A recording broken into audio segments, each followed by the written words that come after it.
10월 13일 일요일, 화창한 오후. 날씨는 맑고 기분 좋은 날이었지만 내 마음은 그렇지 않았다. 상사는 내게 무언가를 시키기 위해 주말에도 나를 호출했고 나는 할 수 없이 그 일을 받아들여야 했다. 사회복지사라는 직업의 특성상 휴일이나 주말은 의미가 없었다. 어차피 주어진 일은 끝까지 해야 했고 그게 내 직업이었으니까. 나는 그냥 그것을 받아들이기로 했다. 그리고 이번 주일에는 25살의 여성 상담자 레미와 만나기로 했다. 레미는 내게 매우 특이한 사람이었다. 처음 상담을 시작하기 전에 나는 그녀의 배경에 대해 미리 정보를 얻었다. 레미는 매우 내성적이고 감정을 잘 드러내지 않는 성격이었다.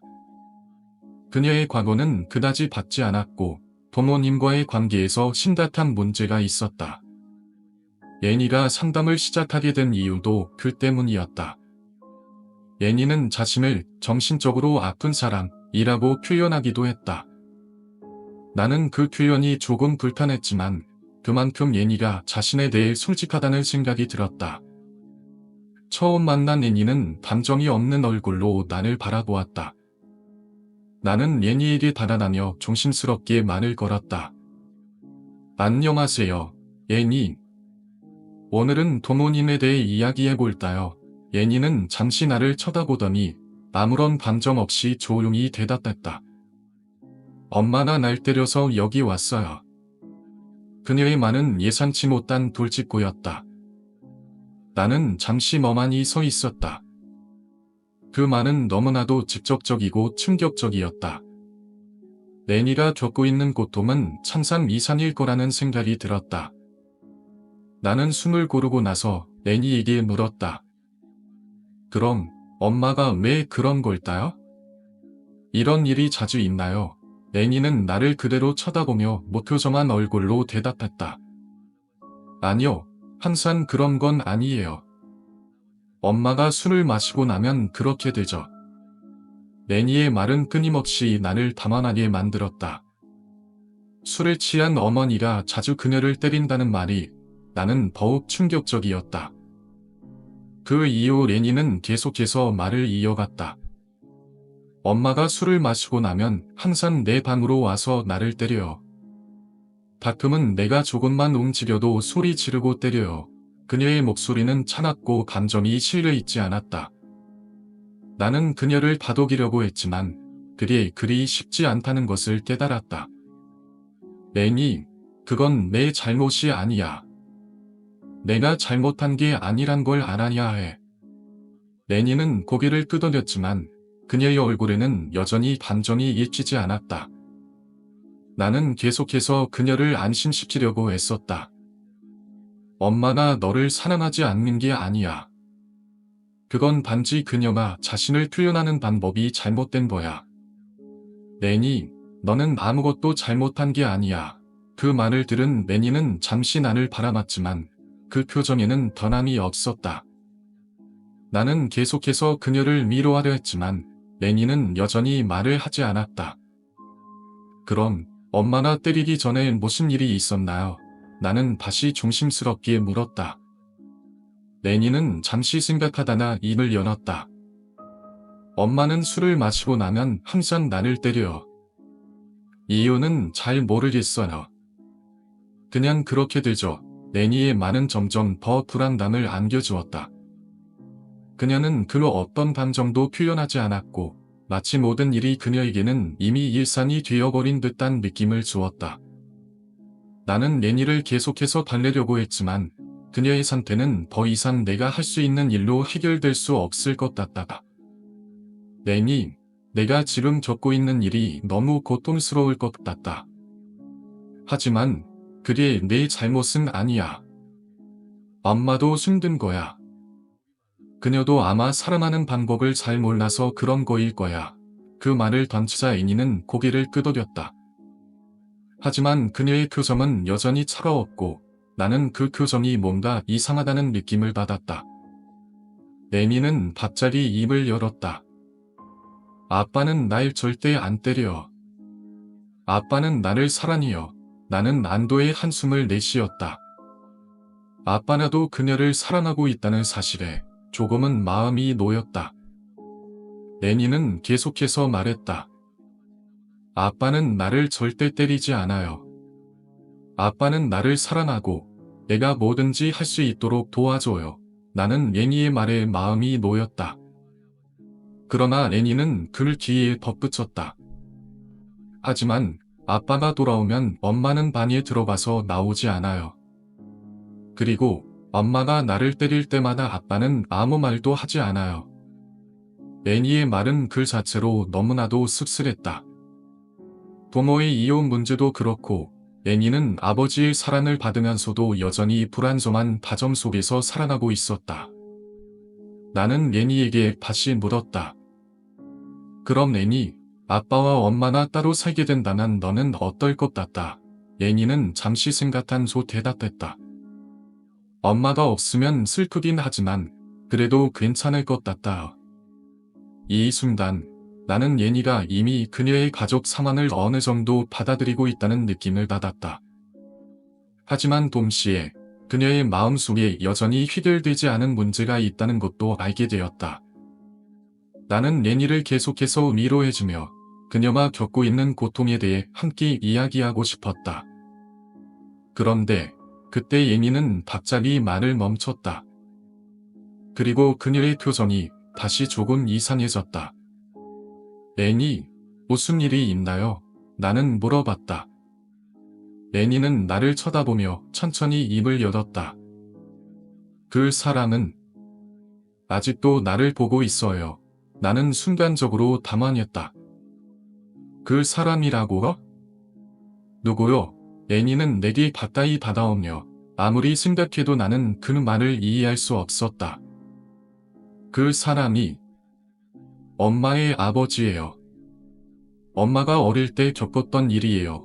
애니는 그렇게 말하며 그 말을 마친 후 나를 쳐다봤다. 그녀의 눈빛은 여전히 감정이 없었지만 그 안에는 묘한 기운이 흐르고 있었다.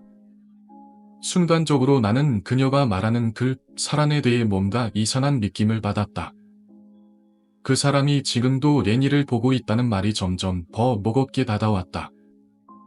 그 말을 들은 후 나는 애니의 눈빛을 계속해서 살펴봤다. 그녀의 눈은 차갑고 공허했다. 그런데 그 눈빛 속에서 갑자기 어떤 그림자가 떠오르는 듯한 느낌을 받았다. 그 그림자는 점점 더 강렬해지며 마치 애니를 지배하려는 듯한 지문이 느껴졌다. 나는 잠시 말을 잃었고 애니는 그저 아무 말 없이 나를 쳐다보았다. 밤하늘의 공기가 갑자기 차갑게 변하면서 나는 이 상황이 단순히 정신적인 문제를 넘어서 어떤 초자연적인 힘이 기입되어 있다는 생각이 들기 시작했다. 2023년 1월 14일 생일이 다가오면서 내 마음속은 점점 복잡해졌다. 진혁 씨와의 관계는 언제나 그랬듯 기쁨과 실망이 교차하는 시간들이었다. 그리고 이번 생일도 예외는 아니었다. 내가 기대한 만큼, 아니, 그 이상의 깜짝 이벤트를 준비할 것이라며 그는 항상 내 생일을 잊은 척하고서 나를 놀라게 할 거라는 기대를 품고 있었다. 사실 그 기대는 점점 더 커졌고 그 기대가 내 마음속에 차오를수록 실망감도 점점 더 커갔다. 이 기대가 얼마나 허망한 도시였는지 나 자신도 잘 알고 있었다. 그래서 마음속에서는 차라리 그가 아무런 준비도 하지 않고 그냥 평범한 하루가 되기를 바랬다. 어쩌면 그게 가장 나을지도 모른다고 생각했다. 하지만 2023년 1월 14일 정말로 예상치 못한 일이 일어났다. 진혁 씨는 이번에는 내가 예상한 대로 행동하지 않았다.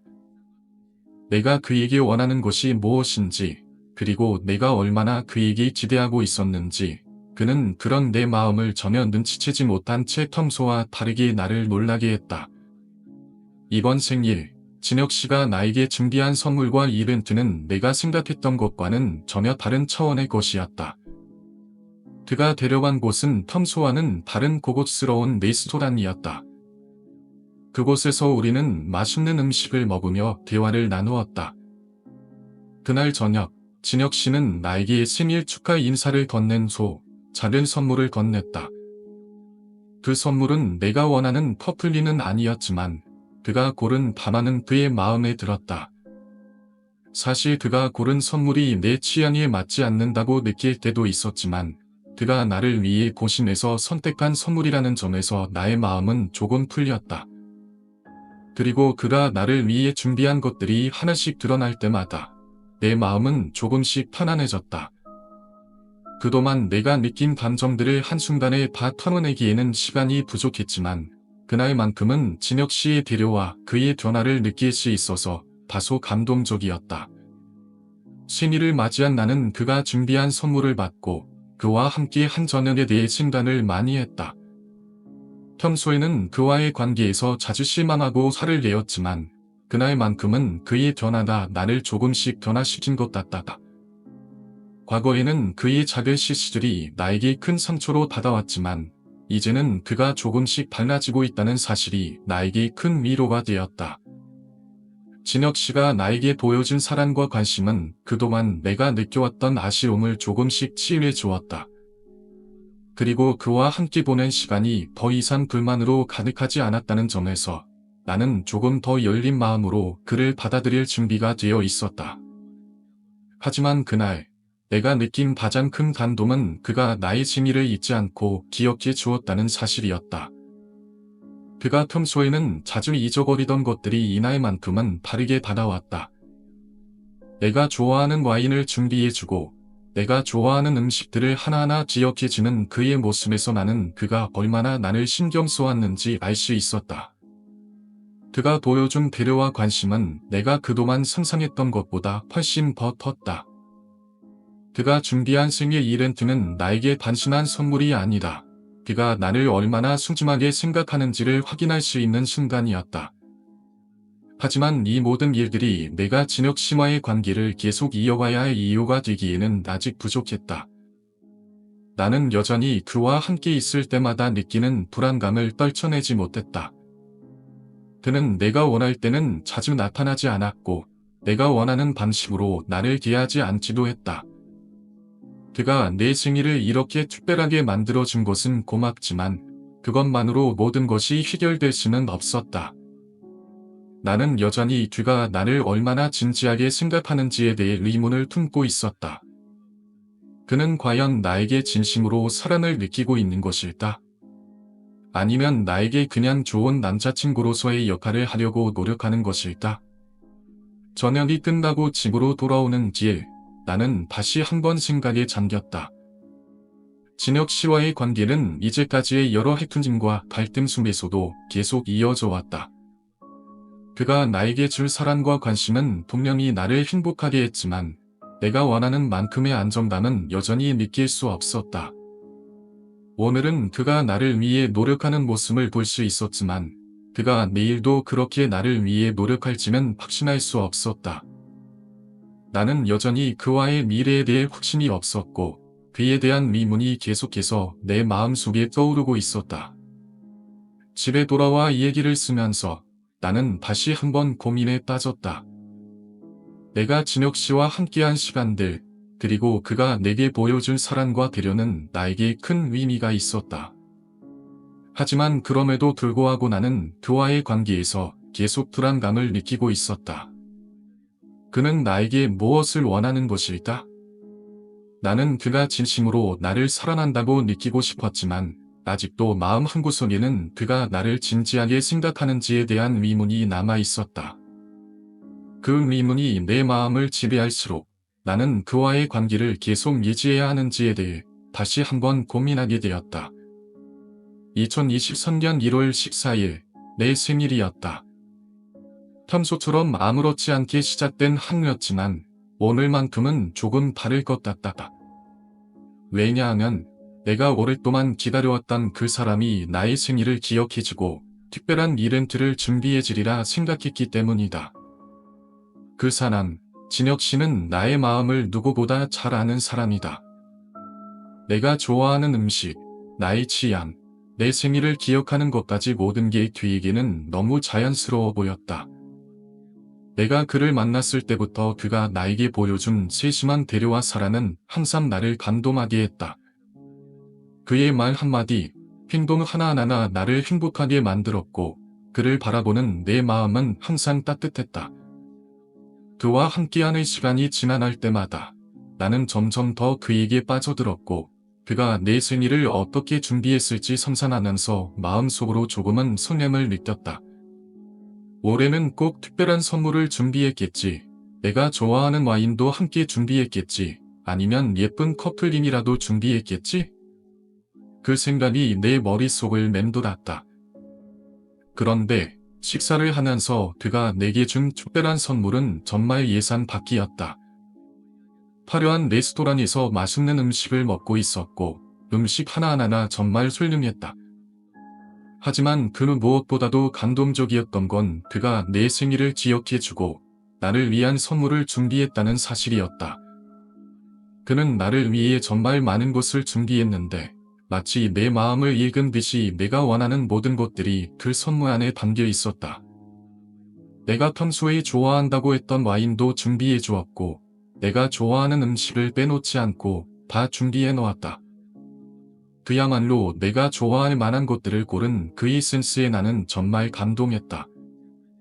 하지만 그가 나에게 보여준 사랑과 배려에 감사한 만큼 한편으로는 뭔가 이상한 느낌도 들었다.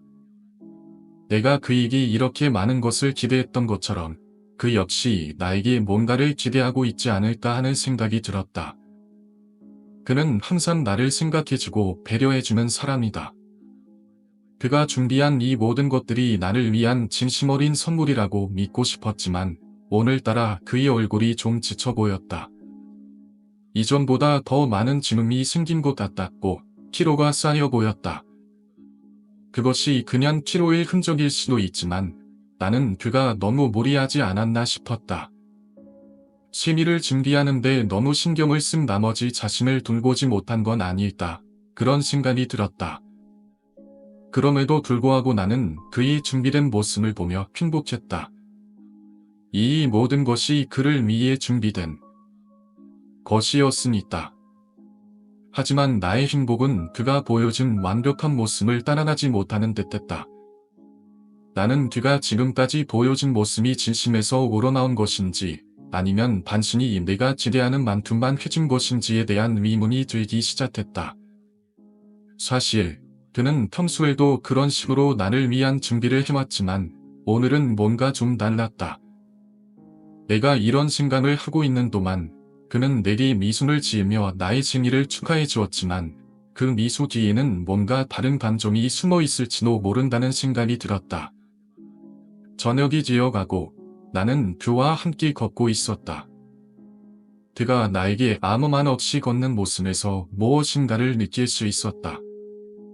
마치 내가 원하는 대로 준비해 주었지만 그가 진심으로 내 마음을 이해하고 있는지에 대한 의문이 생기기 시작했다.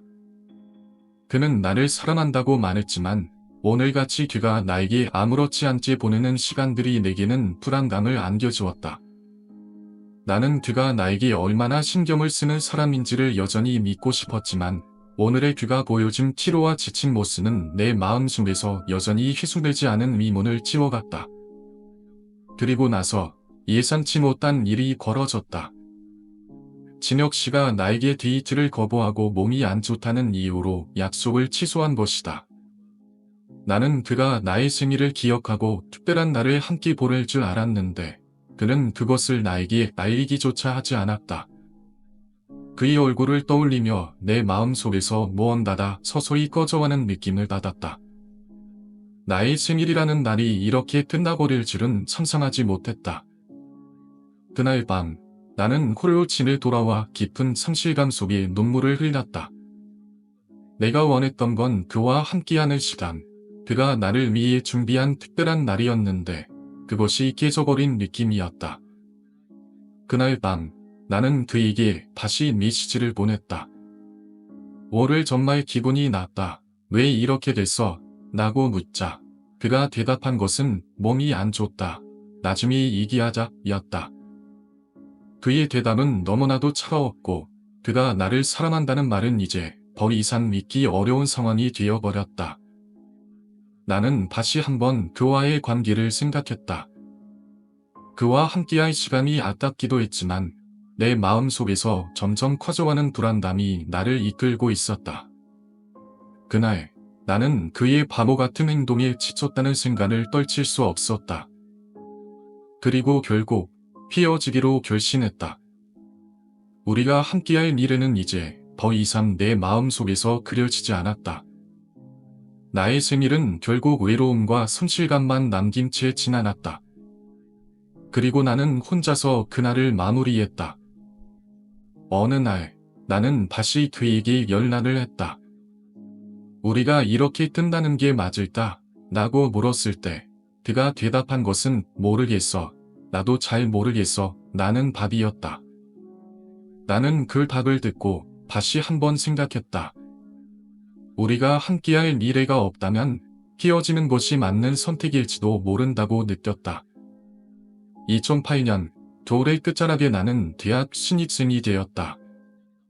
고등학교를 졸업하고 나서 나는 기대와 불안이 뒤섞인 마음으로 대학교 캠퍼스에 발을 들였다. 처음에는 모든 것이 신기하고 흥미로웠다. 동기들과 함께 캠퍼스를 돌아다니며 새로운 환경에 적응해 가던 어느 날, 내가 과대지를 맡게 되었다. 이 일은 나의 대학 생활을 완전히 바꿔놓을 줄은 꿈에도 몰랐다. 과대 역할을 맡게 되자 그에 따른 책임감과 업무들이 나를 점점 압박하기 시작했다. 내가 맡은 일 중에는 여러 가지가 있었지만 가장 힘들었던 일 중 하나는 밤늦게까지 단위실을 정리하는 일이었다. 사실 그 당시에는 그저 내게 주어진 일들을 끝내면 된다고 생각했지만 그 일이 점차 내게 심리적인 부담으로 다가오고 있었다. 특히 우리 과의 조교는 업무에 대한 책임감이 부족했고 자주 내게 해야 할 일을 떠넘기곤 했다. 이런 상황이 반복되면서 나는 점점 더 불만이 쌓여갔다. 그날도 마찬가지로 단위실 청소를 하고 있었다. 그날은 특히 늦을 시간까지 일이 밀려 있었기 때문에 단위실 안은 혼란스러웠고 나는 이미 지쳐 있었다. 단위실을 정리하는 동안 나는 문득 그동안의 과대 역할이 내게 얼마나 큰 스트레스를 주었는지 깨달았다. 내 마음 속에서는 보글보글 끓는 불만이 점점 커져만 갔다. 왜 하필 내가 이런 일을 해야 하는지, 내게 왜 이런 책임이 돌아왔는지에 대한 불만이 계속 떠오르고 있었다. 단위실을 정리하다가 문득 창가를 바라보니 정문 앞의 건물에서 빛이 켜져 있는 4층 건물에서 어떤 여자가 나를 바라보고 있었다. 처음에는 그저 지나가는 학생일 거라고 생각했다. 그러나 그녀는 내 시선을 고정시키며 뚫어지게 쳐다보고 있었다. 그때 내 마음속에 불안감이 일기 시작했다.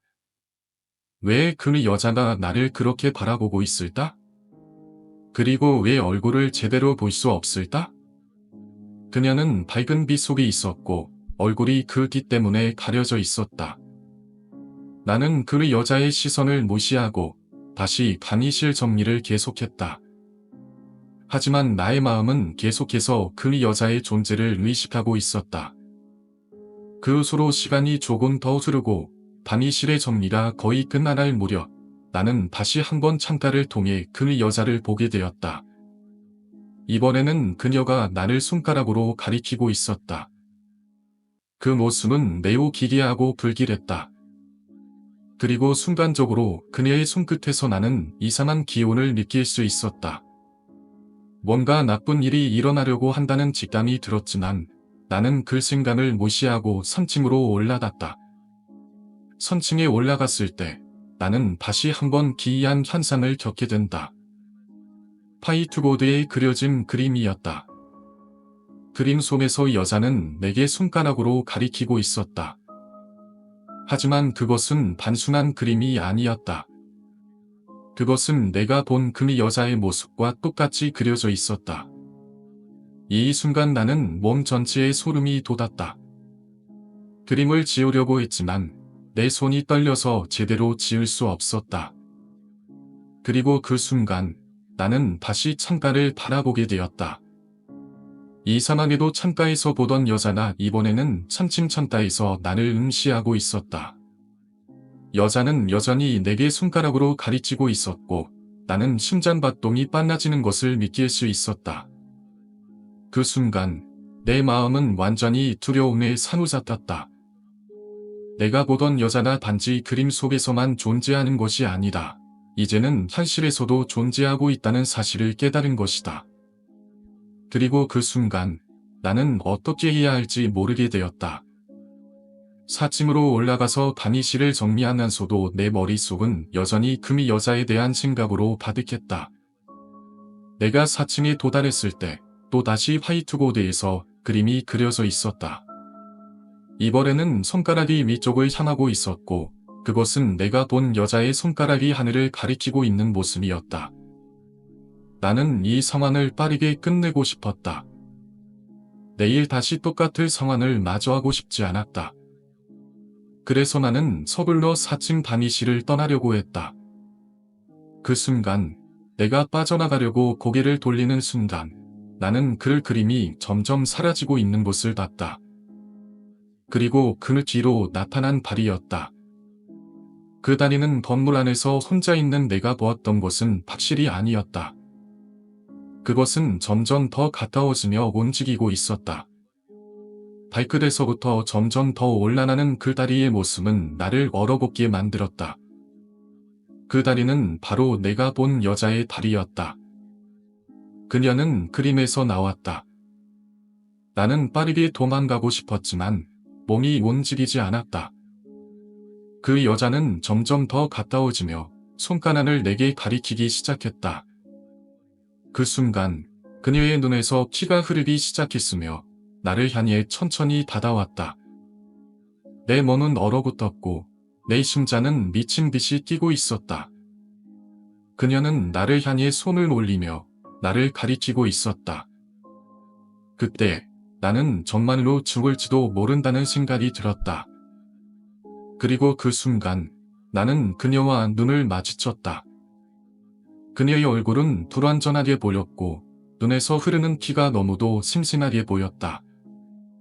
그때 나는 내 몸이 완전히 얼어붙은 채로 아무것도 할 수 없었다. 그 여자는 다시 한 번 손을 들어 나를 향해 가리키며 고요한 미소를 지었다. 그 미소는 내게 공포와 절망감을 주었다. 그 순간 나는 지명을 지르고 싶었지만 목소리가 나오지 않았다. 내 몸은 마치 나의 의지와는 상관없이 아무런 반응을 보이지 않았다. 그리고 그 여자는 천천히 내게 다가오며 점점 더 가까워지고 있었다. 그 여자의 손가락이 나를 가리키며 나는 그 손가락을 지에 도망칠 수 없다는 사실을 깨달았다. 그녀가 나를 완전히 덮칠 때까지 나는 아무것도 할 수 없었다. 그녀의 손가락이 내게 닿을 때 나는 눈을 감고 그 고통을 기다렸다. 그리고 그 순간 모든 것이 멈췄다. 시간이 얼마나 흘렀는지 주위는 어두워지고 있었다. 내 몸은 여전히 굳어져 있었고 땀은 온몸을 타고 흐르고 있었다. 머릿속이 흘러 들어오는 고통은 점점 더 극명해졌다. 아마도 시간이 흐르면서 나의 체온이 조금씩 올라가고 있었던 모양이었다. 숨이 가빠지고 머리는 점점 더 낮아졌다. 상식적으로 생각했을 때 이 상태에서 더 이상 버틸 수 없을 것 같다는 생각이 들었다. 내가 여기에 왜 갇히게 되었는지 누구에게 피해를 입혔는지조차 기억이 나지 않았다. 그 순간 다시 한번 내 입으로 물이 흘러들어왔다. 이번에는 그저 차가운 물이 아니라 뜨겁고 끈적한 무언가였다. 처음에는 차갑게 느껴졌지만 곧 그것이 뜨거운 물임을 알 수 있었다. 이 속에서 고통스러워 기명을 질렀지만 아무도 나를 도와줄 수 없었다. 구멍을 통해 밀려오는 물의 세기와 온도는 그야말로 미칠 지경이었다. 입안에서 끓어오르는 물의 고통에 나는 필사적으로 몸을 비틀었다. 하지만 그 물은 점점 더 많아졌고 몸속에 들어오는 뜨거운 기운은 내 내장까지 타고드는 듯했다. 이게 뭐지? 나는 대체 이 상황이 왜 이렇게 됐는지 알 수 없었다. 이 무언가를 준비한 사람은 분명히 나를 죽이려는 의도가 있었던 것 같다. 그러나 동시에 나를 죽이지 않으려고 했던 것 같기도 했다. 왜냐하면 내 입속에 흐르는 뜨거운 물은 나를 말려 죽이려는 것처럼 보였지만 그것이 너무 빨리 끝나지 않았다면 어쩌면 내가 살아남을 수 있을지도 모른다는 생각이 들었다. 그런 생각을 하면서도 나는 몸을 움켜쥐며 더 이상 버틸 수 없을 것 같다. 몸의 온도가 계속해서 오르면서 나는 점점 더 힘을 잃어갔다. 눈앞이 흐릿해지고 숨이 가빠지며 시야가 좁혀졌다. 그리고 그때 또 다른 이상한 일이 일어났다. 구멍을 통해 내가 보고 있던 작은 불빛이 갑자기 꺼져버렸다. 그저 어두운 곳에서 내 몸이 점점 더 가라앉는 느낌이 들었다. 나를 감싸고 있는 더위는 점점 심해졌고 나는 마치 무엇인가가 나를 질식시키려는 것처럼 느껴졌다. 이제 끝인가? 나는 속으로 생각했다. 그러나 그때 갑자기 무언가가 내 몸을 감싸는 느낌이 들었다. 처음엔 그것이 어떤 사람이 내게 다가오는 것인지 알 수 없었다. 내 피부가 스쳐가는 듯한 느낌이었지만 그 순간 나의 몸속에서 일어나는 변화는 너무나도 빠르고 정렬해서 나는 그것을 제대로 인식할 수 없었다. 그저 몸을 떨며 기절할 듯한 상태에서 내가 겪고 있는 것이 현실인지 아니면 꿈인지 구분할 수 없었다. 어느 순간 내가 겪었던 고통이 사라졌다는 느낌이 들었다. 머릿속에 흐르는 물의 뜨거움은 이제 더 이상 느껴지지 않았다. 내 몸의 온도는 조금씩 내려가며 숨이 쉬어지기 시작했다. 그리고 그 순간 내 눈앞에 한 줄기 빛이 비추었다. 그 빛은 내 눈에 너무나도 강렬해서 잠시 눈을 뜨지 못할 정도였다. 나는 무언가가 내게 다가오고 있다는 사실을 직감적으로 느꼈다. 그 빛은 내 안에 있던 어둠을 몰아내고 있었고 나는 그것을 직감적으로 알 수 있었다. 누구세요? 나는 몸을 떨며 그 빛 속에서 누군가의 모습을 확인하려고 애썼다. 그러나 그 빛 속에서 나타난 것은 내가 이상한 것과는 전혀 다른 존재였다. 그것은 사람이 아니었다. 그저 존재가 불분명한 무엇인가였다. 그 무엇인가가 내게 다가오며 내 몸에 닿았다. 나는 그 존재가 무엇인지도 알 수 없었지만 그것이 내 몸에 닿은 순간 나는 다시 한번 몸을 떨었다. 도와주세요. 나는 마지막으로 그 존재에게 간절히 부탁했다. 그러나 그 존재는 아무런 대답 없이 내 몸에 닿은 채로 점차 나를 감싸기 시작했다. 몸은 점점 더 가벼워졌고 나는 그 존재가 나를 어디론가 데려가고 있다는 느낌을 받았다. 그것은 마치 내가 이곳을 떠나게 된다는 듯한 느낌이었다. 그리고 나는 그 존재의 힘에 의해 서서히 어둠 속으로 빨려 들어갔다. 그 어둠 속에서 나는 이제 더 이상 아무것도 느낄 수 없었고 나를 잡고 있던 고통도 사라졌다. 나는 그냥 그 어둠 속에 녹아 들어갔다. 아무리 시간을 헤아려 보아도 그 순간은 끝이 없었다. 다만 그 어둠 속에서 나를 이끌어가는 존재와 함께 나는 완전히 사라져갔다. 나는 다시 숨을 쉴 수 없었다. 주변의 공기는 점점 더 뜨겁고 숨을 내쉬는 것조차 고통스러웠다. 좁은 공간에 갇혀 몸은 점점 더 열기에 휩싸여 가고 있었다. 이대로는 죽을 것만 같았다. 이 고통은 몸을 타고 지나가는 것처럼 마치 불이 내 살 속에 스며드는 것 같은 느낌이었다.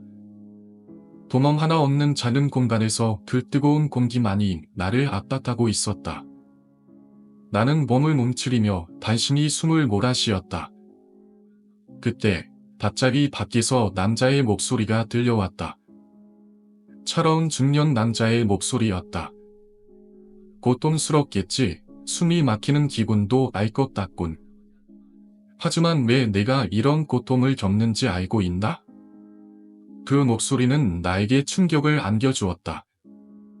나는 그 소리에 잠시 멍해졌고 누군가가 나를 이렇게 괴롭히고 있다는 사실에 대한 혼란이 가득했다. 살려주세요. 나는 단순히 내뱉었다. 그 목소리는 계속해서 나를 조롱하며 말했다. 그래, 그럴 때지. 목이 타고 숨이 막히고 고통스럽겠지. 그런데 넌 왜 이런 일을 당하는지 알고 있나? 남자의 말에 나는 혼란스러웠다. 저는 그런 일을 당할 만큼 나쁜 사람이 아니에요. 제가 뭘 잘못했는데요. 나는 그의 목소리 속에서 기묘한 냉정함을 느꼈다. 그가 무엇을 말하려는지, 내게 어떤 의미를 전달하려는지 알 수 없었다. 너, 지금 그걸 묻고 있나? 내가 겪는 이 고통은 내가 저지른 죄에 대한 벌이다. 남자는 냉정하게 말했다. 나는 그 말에 충격을 받았다. 내가 어떤 죄를 지었다고 말하는 걸까? 내가 정말 나쁜 일을 한 것일까? 난 정말 그렇게 나쁠 사람이 아닙니다. 나는 남자의 말을 듣고 눈물이 나왔다. 제발 저를 살려주세요. 내가 얼마나 간절히 미쳤는지 모른다. 내 목소리는 떨리고 눈앞은 흐릿해졌다. 그러나 그 남자는 나의 예언에 응답하지 않았다. 대신 그의 목소리는 더 차갑고 단호하게 들려왔다. 내가 한 짓을 기억하지 못하겠다고? 기억해 내가 저지른 죄가 무엇인지, 나는 그 말이 무엇을 의미하는지 알지 못했다. 갑자기 몇 주 전의 일이 떠올랐다. 2주 전, 나는 시골의 한 외진 마을에서 남자와 만난 적이 있었다. 그는 나에게 그 주무리씩 창고를 팔았다. 큰 물건을 사기 위해 시골까지 내려갔을 때, 그는 자신이 사용하던 창고를 판매한다고 말했다. 내가 그 물건을 구입한 이유는 그 창고가 매우 튼튼하고 내가 찾던 크기에 딱 맞았기 때문이다. 그 남자는 그것을 매우 자랑스럽게 내게 팔았다. 이 창고는 아주 튼튼하고 오래 사용할 수 있습니다. 그러나 잠금 장치가 가끔 이상할 수 있으니 조심하세요. 그는 그렇게 말하며 가격을 흥정했다. 나는 그저 그런 일이 있을 수 있다는 생각으로 크게 신경 쓰지 않았다.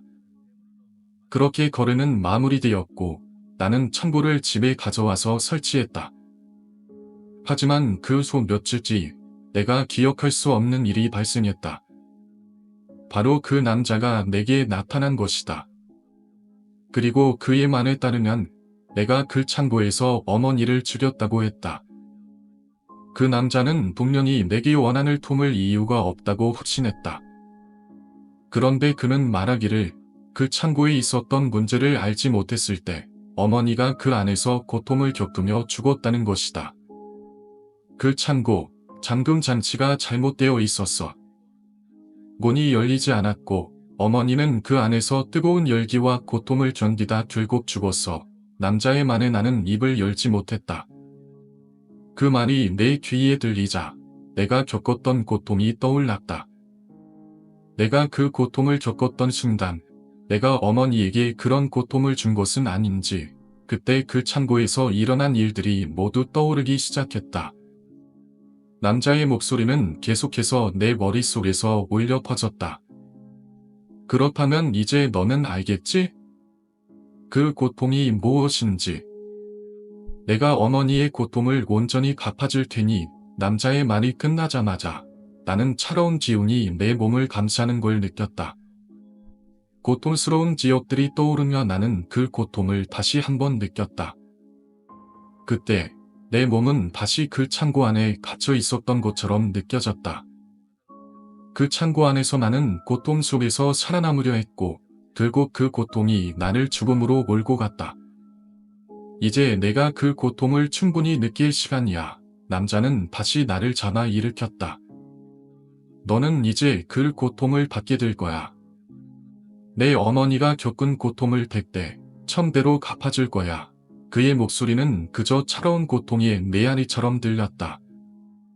그리고 나는 다시 그 창고 안에 갇히게 되었다.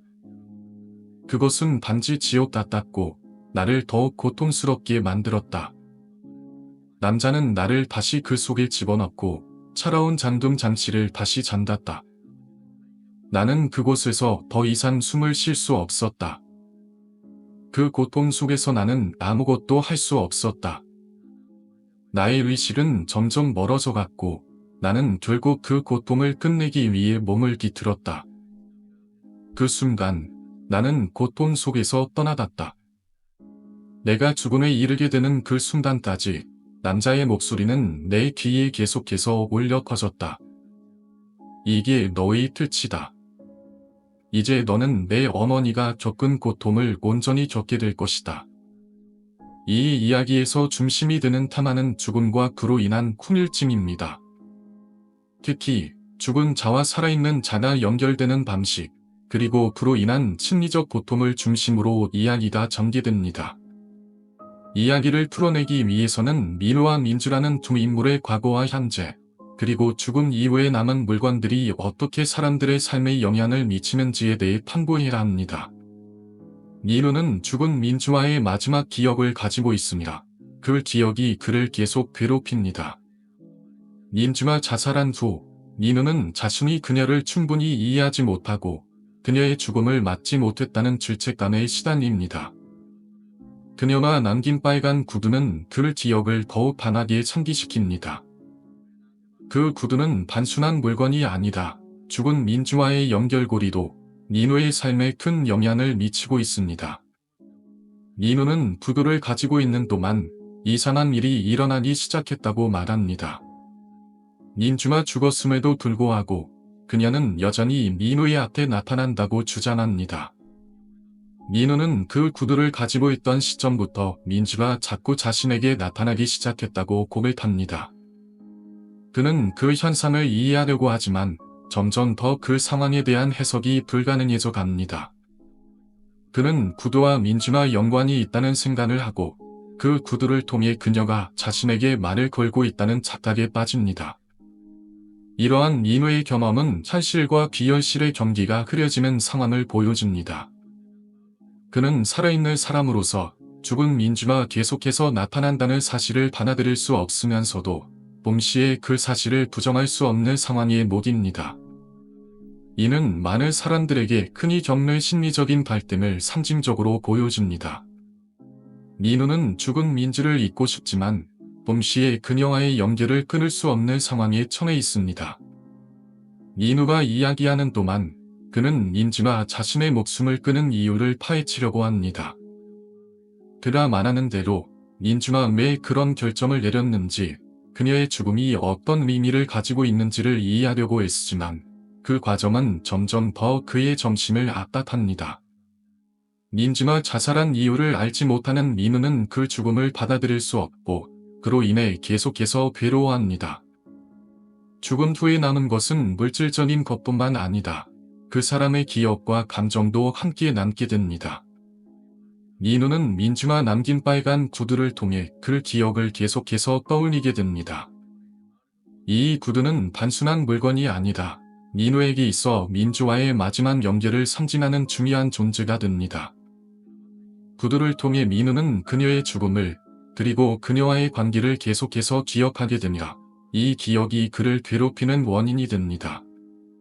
민우는 자신이 경험한 불가사의한 현상을 다른 사람들에게 설명하려 하지만 아무도 그를 믿지 않습니다.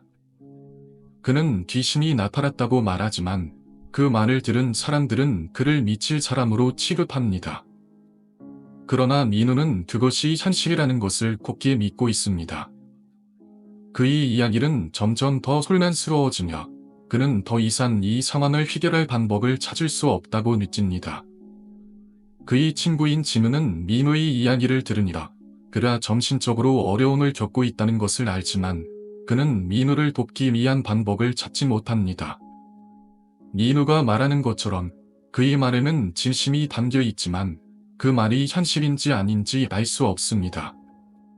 진우는 그가 경험한 현상이 실제로 일어난 일인지 아니면 민우의 마음 속에서만 일어난 일인지를 구분할 수 없어서 점점 더 민우의 이야기를 믿기 어려워집니다. 민우는 결국 민주가 죽을 때의 모습을 다시 떠올립니다. 그는 그 순간을 잊을 수 없고 그 장면이 그의 머릿속에서 계속해서 반복됩니다. 민주가 빌딩에서 떨어져 죽었을 때의 모습은 그의 마음속에 깊이 박혀 있습니다. 그 모습은 너무나 끔찍해서 민우는 그 기억을 떠올리면 마음이 너무 아프고 괴로워집니다. 죽음과 관련된 이야기에서 가장 중요한 것은 살아있는 자가 그 죽음을 어떻게 받아들이고 그 소에 어떤 영향을 받는다입니다. 민우는 민주가 죽은 소, 그녀와의 마지막 연결을 끊을 수 없으며 그로 인해 계속해서 괴로워합니다. 그는 민주가 자살한 이유를 이해하려고 하지만 그 이유를 알 수 없고 그로 인해 그는 더욱 고통스러워집니다. 이야기의 마지막 부분에서 민우는 결국 민주가 죽은 이유를 알게 됩니다. 그가 민주와의 관계에서 느꼈던 감정과 그가 경험한 모든 것을 통해 그는 민주가 죽음에 이르게 된 원인을 이해하게 됩니다. 하지만 그 이해는 결코 그를 평화롭게 만들지 않습니다. 오히려 그는 그 이유를 알게 된 후에도 여전히 죽은 민주를 잊지 못하고 그로 인해 계속해서 고통을 겪게 됩니다. 민우는 자신이 사랑했던 민주가 자살했다는 사실을 받아들이지 못하고 있었다. 그가 마지막으로 민주와의 대화를 나누었던 그 순간을 그는 아직도 뚜렷하게 기억하고 있었다. 민주와의 사랑은 그에게 세상 그 무엇보다 소중한 것이었지만 그녀가 자살을 택했다는 사실은 그에게 충격을 주었고 마음 깊은 곳에서는 그것이 현실일 수 없다는 생각이 들었다. 민주가 자살하다니. 있을 수 없는 일이야. 민우는 혼잣말을 되뇌이며 자꾸만 현실과 마주할 수 없었다. 그가 마지막으로 본 민주가 자살을 결심했다는 사실은 그에게 너무 큰 충격이었다. 하지만 그의 마음 속에서는 민주가 여전히 그와 함께 있는 듯한 기분이 들었다. 그 느낌은 점점 더 강해졌고 어느 순간부터 민우는 민주가 자살한 이유를 찾기 위해 노력했다. 왜 그녀는 그렇게 극단적인 선택을 했을까? 그것이 그에게는 큰 의문이었다. 하루하루가 지나가면서 민우는 점점 더 민주를 그리워했고 그녀의 자살이 단순한 우울증 때문이 아니라 다른 이유가 있을 것이라고 생각하기 시작했다. 그리고 어느 날 민우는 민주가 죽기 전에 무언가를 말하려 했다는 사실을 알게 되었다. 민주가 남긴 마지막 말은 민우에게 아무런 의미도 없는 것처럼 들렸지만 그것이 무엇이었는지 알게 된다면 그녀의 자살에 대한 진실을 파헤칠 수 있을 것 같다. 죽은 자와의 대화. 민우는 점점 더 민주를 잊을 수 없었고 그녀의 죽음을 받아들이기 힘들어했다. 어느 날 그는 민주가 죽은 집에 다시 방문하기로 결심했다. 그곳은 이미 오래된 물건들이 쌓여있는 밤이었고 죽음의 냄새와 함께 무언가 불길한 기운이 느껴졌다. 그 방에 들어서자마자 민우는 그동안 숨겨왔던 감정들이 다시 튀어나오는 것을 느꼈다. 여기서 뭘 찾을 수 있을까? 민우는 자신에게 말하며 밤을 둘러봤다. 그가 민주와 함께 찍은 사진들을 발견했을 때 그 모든 기억들이 다시 떠올랐다. 사진 속에서 민주와 함께 웃고 있는 모습이 떠오르며 그와 함께한 행복한 순간들이 그의 마음속에서 분류했다. 하지만 그 순간 그가 발에 무언가 부딪혔다는 느낌을 받았다. 내려가 보니 붉은색 신발이 그를 향해 놓여 있었다. 민주. 민우는 그 신발을 바라보며 속으로 그의 이름을 부르며 이상한 기운이 그를 휘감았다. 이 신발은 민주가 가장 좋아했던 것, 그리고 마지막으로 착용했던 신발이었다. 그 신발이 여기 왜 있을까? 민우는 큰 의문을 품고 계속해서 방 안을 살폈다. 그때 그는 등 뒤에서 느껴지는 기묘한 시선에 미쳐 있었다. 마치 누군가가 그를 지켜보고 있는 듯한 느낌이었다. 누구야? 민우는 공포에 떨며 주위를 둘러봤다. 하지만 그 방에는 자신 외에는 아무도 보이지 않았다. 순간 그의 머릿속에서 신경이 마비되는 듯한 느낌이 들었다. 방은 너무나도 정적이었다. 아무런 소리도 들리지 않았고 그는 자신이 혼자 있는 것만 같았다. 그런데 그때 그가 찍은 사진 중 하나가 바닥에 떨어지며 깨지는 소리가 들렸다. 그 소리에 민우는 깜짝 놀라며 방을 빠져나가려고 했다. 하지만 그 순간 그의 시선은 다시 한번 신발로 향했다. 그 신발을 잡으려는 순간 귀에서 끈적거리는 느낌을 받았다. 갑자기 등 귀에서 누군가가 그를 불러왔다. 민우야. 그 목소리는 아주 낮고 떨리는 목소리였다. 민우는 순간적으로 든 뒤를 돌아봤다. 그곳에는 민주가 있었다. 그녀는 죽은 후에도 여전히 그를 기다리고 있었다. 너는 죽었잖아. 왜 여기 있어? 민우는 떨리는 목소리로 물었다. 하지만 민주의 모습은 매우 괴상했다. 그녀의 얼굴은 부패한 숨기였고 눈은 소옇게 뜬 채로 그를 바라보고 있었다. 그 모습은 민우에게 너무나도 공포스러웠다. 그는 그 자리에 얼어붙어 버렸다. 길들이 끝과 숨겨진 진실. 민우는 민주와의 만남을 계속해서 반복하며 그와의 연결을 끊으려고 애썼다. 그는 그가 사랑했던 민주가 더 이상 존재하지 않다는 사실을 받아들이고 싶었지만 그것이 그의 현실에서 사라지지 않았다. 결국 민우는 민주가 남긴 흔적들을 찾기 시작했다. 그 흔적들은 점점 더 그를 괴롭혔고 그가 떠나기 위해 애쓸수록 그녀의 존재는 더욱 강하게 다가왔다.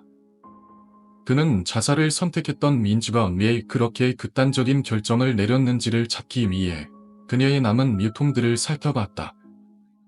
그 유통들 속에서 민우는 민주가 죽기 전 마지막으로 남긴 편지를 발견했다.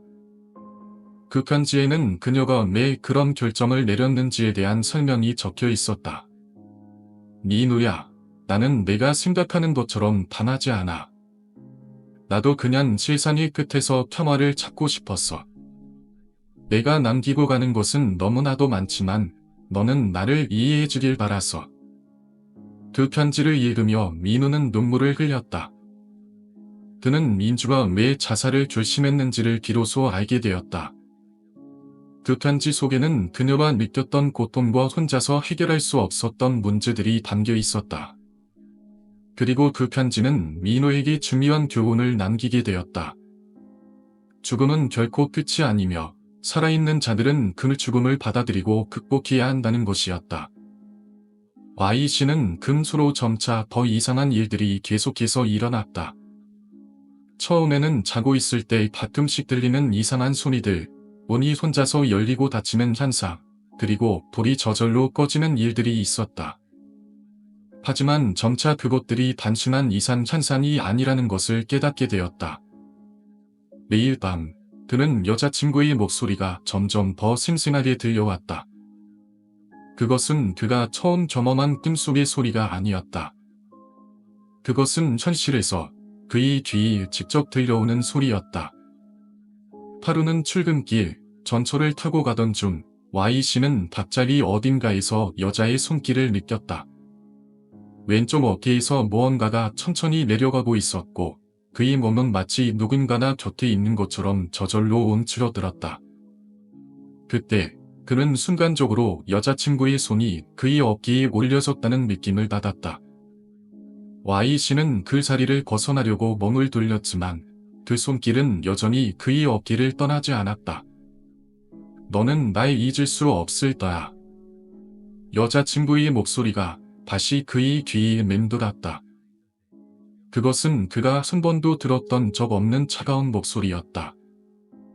그 목소리는 그의 뇌리 속에서 맴도는 듯이 끊임없이 반복되었고 Y씨는 더 이상 이대로는 못 견딜 것 같다. 전철 안의 사람들이 그를 이상하게 쳐다보는 걸 느꼈지만 그는 더 이상 신경 쓰지 않았다. 그의 정신은 오직 그 목소리에 집중되어 있었다. 왜 날 떠났어? 왜 나를 버렸어? 그 목소리는 점점 더 큰 소리로 들려왔다. Y씨는 몸을 뭉켜잡고 자신의 귓가를 가만히 눌러보았지만 소리는 멈추지 않았다. 그 목소리는 마치 그의 머릿속에서 울려 퍼지는 것 같다. 결국 그는 전철을 내려 지하철역에서 빠르게 밖으로 나가고 말았다. 밖에 나와서도 그 목소리는 여전히 들려왔다. 그의 발걸음은 마치 누군가가 따라오는 듯한 기분을 느끼게 했다. 그러나 뒤를 돌아보아도 아무도 없었다. Y씨는 숨을 헐떡이며 거리를 걸어갔다. 한 걸음 내디딜 때마다 그의 어깨에 한 여자의 차가운 손길이 느껴지는 것 같다. 그날 저녁, Y씨는 집에 돌아와 침대에 누웠다. 몸은 피곤했지만 정신은 여전히 불안정했다. 밤안에 불을 끄고 눈을 감자 또다시 금이 여자의 목소리가 들려왔다. 이번에는 그의 바로 옆에서 들려왔다. 너는 나를 잊을 수 없다고 했지? 그럼 이제 내가 나와 함께 해야 할 때야.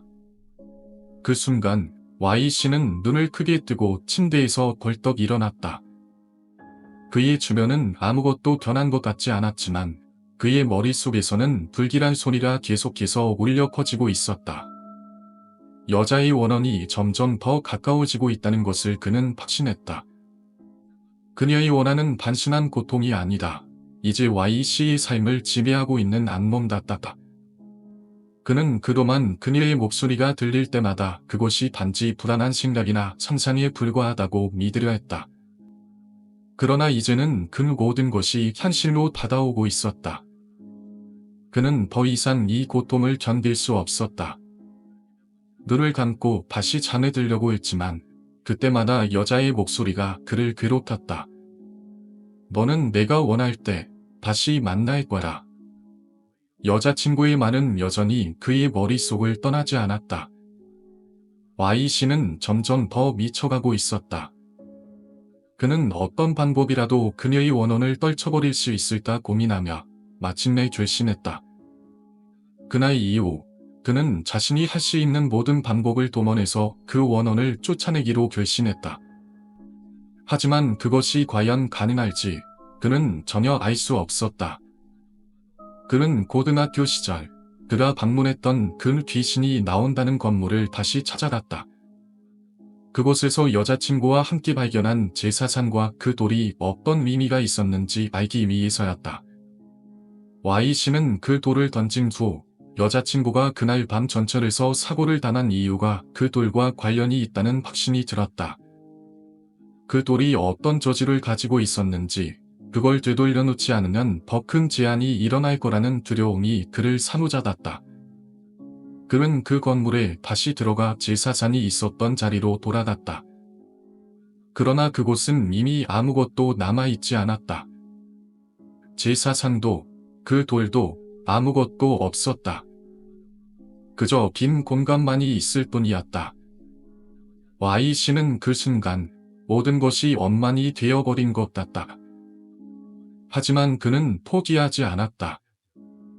그는 제사상의 부적과 돌을 다시 올려놓고 그 돌을 다시 제자리에 놓았다. 이제 내가 다시 돌려놓았으니 모든 일이 끝날 것이다. 그러나 그가 돌아설 때 그는 알았다. 이 일은 단순히 끝낼 수 있는 일이 아니었다. 여자의 원혼은 이제 그를 놓아주지 않을 것이었다. 모든 것이 끝날 때까지 그는 그 괴로움과 싸워야 했다. Y씨는 그날 이후로 완전히 달라졌다. 왼손을 묶고 잠을 자는 일상이 점차 그의 삶의 일부가 되었다.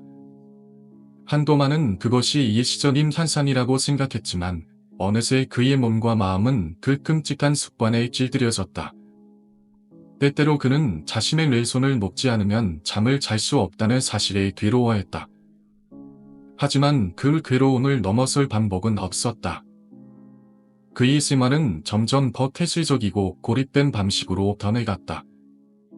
일상 속에서 그는 다른 사람들과의 관계를 점차적으로 끊어갔다. 예전에는 묻고 떠들던 사람들과의 대화도 이제는 그에게 그저 무의미하게 느껴졌다. Y씨는 자신이 겪고 있는 고통이 다른 사람들에게는 이해되지 않을 것이라고 생각했다. 그 누구도 그의 괴로움을 알 수 없다고 믿었다. 그러던 중 Y씨는 나에게 한 가지 충격적인 사실을 털어놓았다. 그것은 그가 처한 상황이 단순한 우연이나 사고가 아니다. 그가 던졌던 그 돌과 관련이 깊다는 것이다. 그 돌을 던지지 않았다면 얘 삶이 이렇게 변하지 않았을 거라. Y씨는 깊은 한숨을 내쉬며 말했다. 그는 그 돌을 던졌던 순간부터 모든 일이 시작되었다고 믿고 있었다. 그 돌은 마치 불길한 신호처럼 그의 삶을 뒤흔들었고, 그로 인해 그는 끊임없이 괴로움에 시달리고 있었다. 그때 돌을 던졌을 때, 그건 단순한 장난처럼 생각했었어. 하지만 그 돌이 나를 이렇게 만든 거야. Y씨는 고개를 숙이며 말했다. 그의 말 속에는 후회와 자책이 섞여 있었다. 그는 돌을 던진 그 순간을 계속해서 되새기고 있었다. 하지만 그는 그 후회 속에서도 돌이킬 수 없는 일이 되어버렸음을 잘 알고 있었다. 그날 이후 Y씨는 몇 차례 그 폐가를 다시 찾았다. 그곳에서 무언가를 찾으려고 했지만 결국 아무것도 찾을 수 없었다. 오히려 그곳에서 일어난 기이한 일들이 그를 더욱 혼란스럽게 만들었다. 그 폐가에 다시 가서 굿을 받으려 했지만 그 어떤 굿도 그의 고통을 없앨 수 없었다. 굿을 받았지만 그리 나를 구원해 주지 않아서 Y씨는 씁쓸하게 웃으며 말했다. 그녀의 원혼은 내게서 떠나지 않았어. 내가 용서를 구한다고 해서 그녀가 나를 용서해 주지 않았다고. Y씨는 굿을 받으면서도 그 쾌가에서 벌어진 일들이 그를 괴롭히고 있다는 사실을 인지하고 있었다. 그가 했던 모든 노력에도 불구하고 그 원혼은 그를 용서할 기미를 보이지 않았다. 그는 그 후로도 계속해서 왼손을 먹고 잠을 자며 그 괴로움 속에서 살아났다. 왼손의 고통은 그의 몸에 깊이 새겨져 있었고 그는 그것을 외면할 수 없었다. 그 고통이 그를 괴롭히고 그는 그것을 끊임없이 견디며 살아났다. 시간이 지나면서 Y씨는 점점 더 이상해졌다.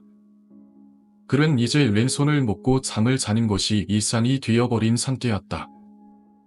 그리고 어느 날 나는 Y씨에게 묻지 않을 수 없었다. 왜 이렇게까지 왼손을 먹고 자야 하는 거야? 그게 전마의 해결책이야? Y씨는 잠시 침묵을 지킨 소 답했다. 그것이 내 유일한 방법이야. 내가 그걸 먹지 않으면 내 목을 조르는 그 손이 계속해서 나를 괴롭힐 거야. 그래서 나는 그 손을 묶어놓는 것밖에 없었어. 그는 말하면서도 눈을 감았다. 그 눈빛은 너무나도 슬프고 기피해 보였다. 그가 말한 대로 그는 그 손을 묶는 것 외에는 다른 방법이 없다고 믿고 있었다. 그것이 그가 살아남을 수 있는 유일한 방법이었다. 그날 이후로 나는 Y씨와 연락이 끊어졌다. 나는 그가 살아있는지 아니면 이미 그의 고통이 그를 삼켰는지 알 수 없었다.